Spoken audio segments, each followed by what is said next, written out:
Hey, yo, what's up? Right now I have a game for you, again with HysteriA, but it has a really fun transition I haven't done in a while, and one that you don't see too often. I won't spoil it yet, but basically it's gonna be allowed by milking. Milking, in case you're unfamiliar with the term, is just staying on tier 4 and playing with all the Avenge stuff. Avenge is just so good. But anyway, I'm staying on 1 because I'm HysteriA. I found a token on 1, then this turn 2, no token, so I'm just here borrowing the tabby. And this is very awkward. I found a pair on the taunt and on the anomaly.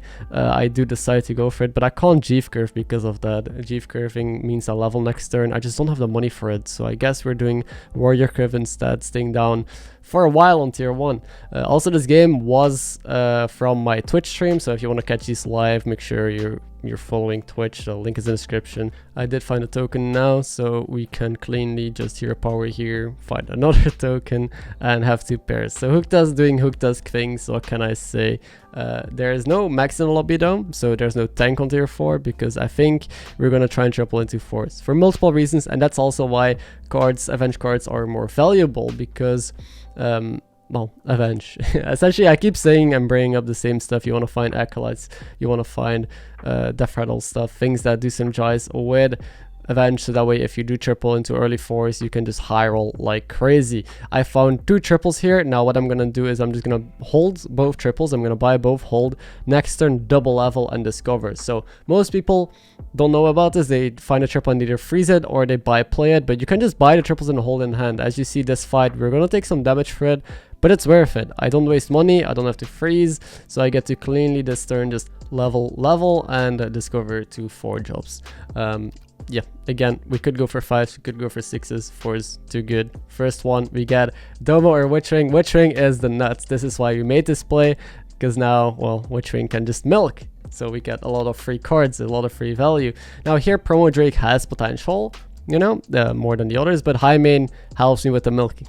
It is gonna help me trigger Avenge more, and it's stronger stat wise, so I'd rather take that. Now here I hero powered, I take Chroma Wing. Technically I could have hero powered first and then double level, so Chroma Wing was a 4-3. You could call it a misplay, but it's also if I discovered like Major Domo, then I might want to discover from an elemental from this hero power, otherwise maybe something else. So I wanted to see what 4 drops I got first before hero powering, because that might influence what 1 drop I want to take. I only got 1 card here, could have gotten a scam, I could have easily had 2, but hey, we got a free Murloc, I guess. Now we have a pair on Swabby as well, which I guess I'll take. I can then level this turn, try and milk into some 4 drops, and there is another Acolyte in the shop, and guess what? That's gonna help me even more. So I'm just playing greedy, just setting up this board, trying to get as much value in the early game. Now we're facing someone on full HP who has a brand and a bunch of golden random shit on the board. I don't know what's happening here, I don't know what they're up to, but they're somehow on full HP, so it's a good matchup. Means that we won't get to milk too much since they don't kill, you know, the high main on my board, for example. But I do get 2 cards, so that's fine. I'll take it. Now the biggest question and the biggest skill when it comes to this meta is how much do you milk, when do you transition? Like right now, am I supposed to hold on to this? What am I supposed to do? Now because I think I'm very healthy still, because I still have 2 pairs and I face someone weak, I can probably just milk another round. Also, I have no direction. What am I gonna do if I sell this stuff, right? So this turn, I can definitely still hold. Now, if you're on 10 HP here, do something else, please, for the love of God. I have 3 pairs now. Also got this Murloc pair in hand by this Witch Wing, and we're tier 5. So from here, there's possibilities. Next turn, we do have to do something though. We're super weak. The Shinval is also super weak, but they're also power leveling, so I'm kind of lucky that this lobby is kind of greeting with me. Got 3 cards. We got a lot of money. This is his turn. So what I'm gonna do here is, it seems like we could go into elementals with all of the stuff I have. Like if you roll a, and I'm here powering the stunt because there's so many triples I can hit. If I roll a Major Domo, or if I roll the Wraiths and the Master Realities on tier 5, maybe even Nomi, you know, because we have so much money and so many elementals. I'm still picking stuff, I'm picking pairs. I need to triple this turn, and we found a brand, and my brain starts working. I'm like, wait, brand, look at how many discovers I have. This is gonna give me an elemental triple, right? There's no way it doesn't. We find a pair on Elemental as well, as if I don't have enough pairs yet.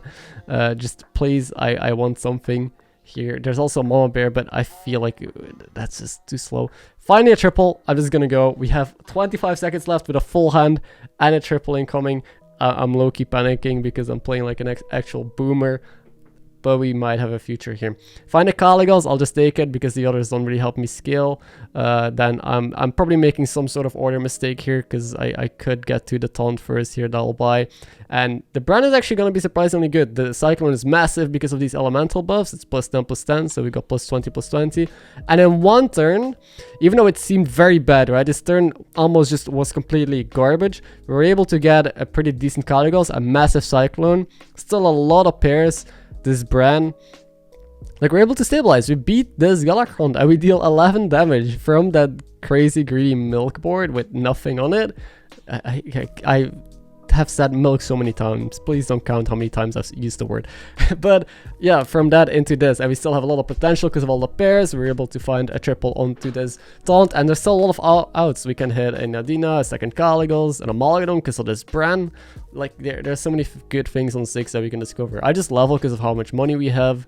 Find the second Caligos now. We're still on 31 HP. I'm gonna start taking battle cries, and I do want to find another dragon on the board though. I still only have 3 dragons with double Calig. Cyclone is too big, probably not gonna go out. I have to get rid of the pair because I think I still value the brand too high in case I do hit and a Mulligan. And Jug too good still because it also buffs this Cyclone.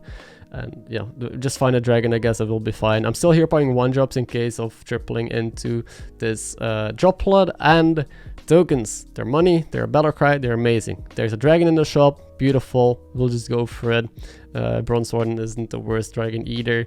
And another Jug. We're just gonna cycle and get strong. So this was actually a fun dragon transition. The reason at the start of this video why I said we're gonna do a transition that you don't see too often is because dragons are in a super awkward spot. If you find one single Caligos, you often still get high rolled by a lot of people, right? Because Caligos is such slow scaling, you don't need Nadino with it. This is the guy with the multiple triples, by the way, or with the Goldens and the early Bren that was greedy against us. They now have Calig Nadina as well, but we have double Caligos, so we should win the late game, right? If with double Caligos we scale more, we just find the Nadina as well, and we are better than them.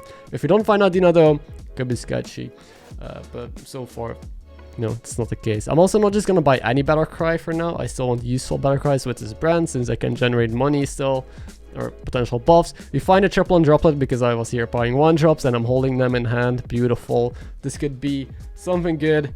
Nope, garbage. Doesn't matter. I'm not gonna complain. This game was great.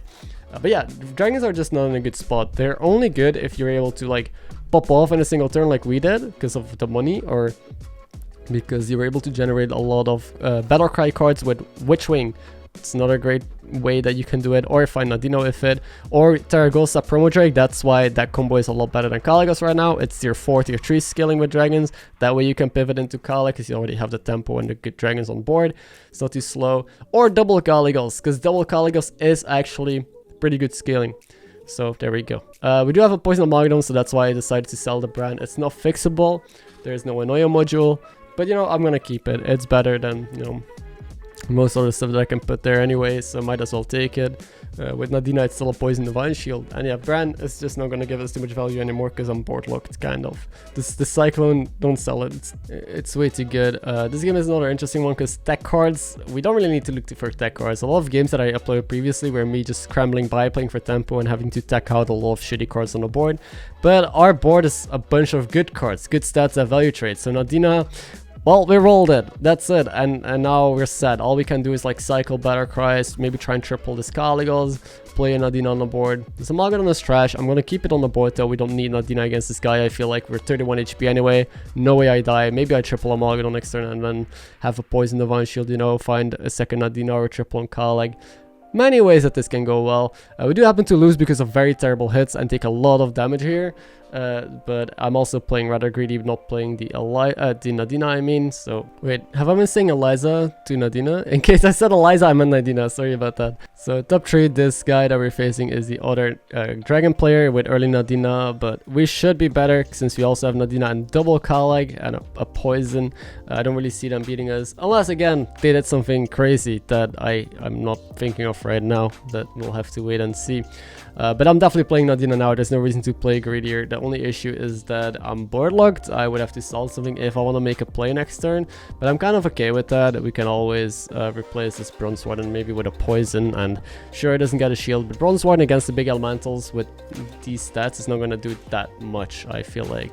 So I'm considering the mics now for that reason. Didn't take it. Triple on Caligos, beautiful. So now we have board space potentially next turn to cycle. They have double Nadina now, but they're more of a scammy board. They have a golden Amalgadon, somehow without poison. They also have this this Murloc in the back with poison, and a max now that they could reborn later on. So they actually are trying to pivot into more of a scam build, even though there were dragons further on. So this is a good player. He realized that, well, I'm not beating this dragon player. He's clearly ahead of me, so I need to do something other than dragons to beat him. So he pivoted into something different that actually had a chance. While most people, I think, would just say, okay, I'm going to take second place. I'm just going to play dragons and lose to this guy anyway, right? So that's very interesting for sure. And I can just like ignore it, just do whatever I want to do and play solo. So I'm kind of playing, yeah, solitaire, just playing Caligos, playing Battle Cries, playing Divine Shields, triple Cal. Like the Hamul is useless. We don't really need more dragons on the board. I'd rather take Amalgadon for the Battle Cry. We can't play McKz here because our Amalgadon has plants, so sadly I can't use that to do like double Nadina plays. I do play an Argus because I feel like I want to taunt stuff. At first I thought about taunting my Divine Shield cards, but then I realized they're Wildfire. They had a massive Wildfire that screwed me over last time. The more taunts I have, the more, or the higher the odds are, especially since those Divine Shield cards are weaker, the higher the odds are that I still get cleaved by it. So I'd rather have few taunts so I can play around cleave better. Didn't find a good card to end on, so I'm ending on Razorgore. Now I do taunt Nadina just in case he plays a small taunt to play around it. And yeah, I did well. He sniped my poison, kind of painful. That is, yeah, unlucky, as the people say. And now the Wildfire, yeah, is probably going to hit into his shield most of the time. And it survived, but we're able to kill it off. We're a monster. Okay, let's be real. Nothing here beat me. Thank you for watching. Hope you enjoyed this Caligos transition for a change. And hope to see you next time.